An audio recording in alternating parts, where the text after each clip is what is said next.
It has been a hot second since we've gotten a new Lexus GX, but better late than never, right? The second gen GX debuted 15 years ago, which is basically ancient history, but the new one is finally here. And guess what? We've driven it. Traditionally, the GX is the Lexus that's designed to go off-road with an available third row.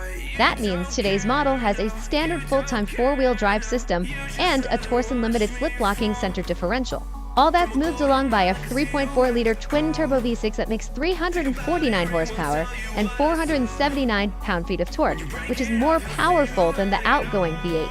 A hybrid engine will come later on, but for now, we'll focus on the V6. Presently, the GX comes in 6 different trim levels: Premium, Premium Plus, Luxury, Luxury Plus, Overtrail, and Overtrail Plus. The new GX is big and blocky on the outside, and you know what? It's big and blocky on the inside too. We're told Lexus used lots of straight lines here, so it's easier to tell how far the SUV may be tilting when you're on a particularly tough trail. Sitting in it, we like how clear the 14-inch infotainment screen is, and that optional panoramic electrochromatic roof glass is sick. It's a dope feature that lets in either some or a ton of light at the touch of a button. 3 rows of seats are standard on premium and luxury models, and 2 rows are standard on Overtrail models. We took some time to hang out in each row and can report that third row materials aren't stellar, and it's pretty tight back there as well. Furthermore, we weren't super wowed by the design in the front row either. Don't get us wrong, it is a nice place to sit, but this being a Lexus, we expected a little more flair. Yet, for a big body-on-frame SUV that's meant to get muddy, maybe this isn't the worst thing. The best part of driving a large Lexus SUV like this is you feel on top of the world. Takeoff from stops are smooth, and there's plenty of power to get you around. Out of all the trims we tried, we thought the Overtrail with 33-inch all-terrain tires had the best ride quality, followed by the Premium, aka the base model, on 20-inch wheels. The Luxury Plus could have ridden better, and that was with the adaptive suspension. Oh, and just because there are now 2 fewer cylinders than before, don't expect gas mileage to be stellar. The MPGs are still pretty low. Every single model was extremely quiet inside the cabin, something you expect from a Lexus. The off-road trails Lexus picked for us were relatively tame, but the Overtrail plus GX still made easy work of them.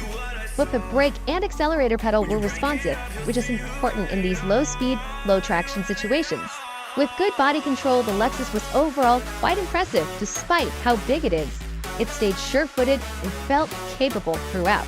There's even an electronically assisted off-road function called crawl control that comes with 5 different speeds. We tried this out, but it did make us wonder, what's the point? Don't people go off-roading specifically to enjoy it themselves?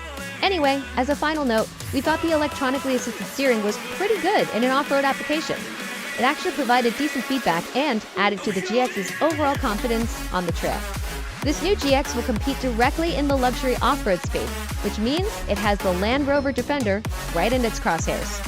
Now you might be asking yourself, who the hell is taking their very expensive Lexus off-roading where the chances of damage are high? The answer is very few people. For now, most buyers will use it as a luxury commuter, and it'll do that job very well. But the fact remains that this SUV comes out of the box with all the hardware that makes it an accomplished off-roader. So, who knows? Maybe by the second or third owner we'll see these things overlanding out on the trails. But the point is, no matter the job, the GX